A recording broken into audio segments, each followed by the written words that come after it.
ఖమ్మం జిల్లా ముదిగొండ మండలం వల్లభి వద్ద అక్రమంగా తరలిస్తున్న 5 క్వింటాళ్ల నల్లబెల్లం 50 కిలోల పటికను ఎక్సైజ్ పోలీసులు స్వాధీనం చేసుకున్నారు. గుంటూరు నుంచి మహబూబాబాద్కు బెల్లం అక్రమంగా తరలిస్తున్నారన్న సమాచారం మేరకు తనిఖీలు చేపట్టగా అనుమానాస్పద కారును ఆపి పరిశీలించారు.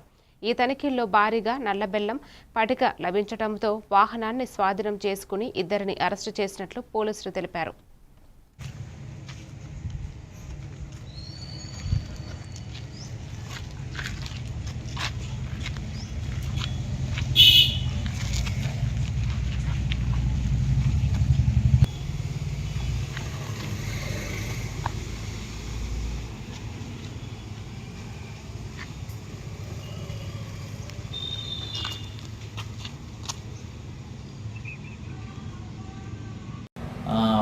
వల్లభి ముదిగొండ మండలం వల్లభి వద్ద తనిఖీలు నిర్వహించడం జరిగింది.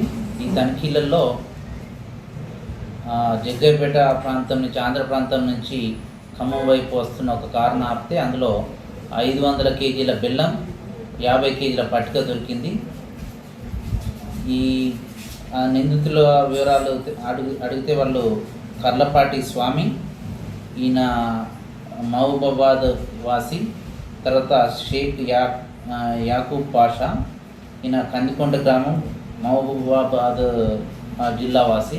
వీళ్ళిద్దరు కలిసి షేక్ యాకూబ్ పాషా, కందికొండ గ్రామం మహబూబాబాద్ మండలం.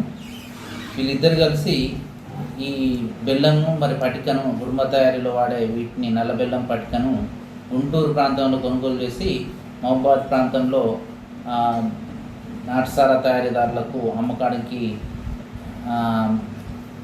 తీసుకెళ్తున్నట్టుగా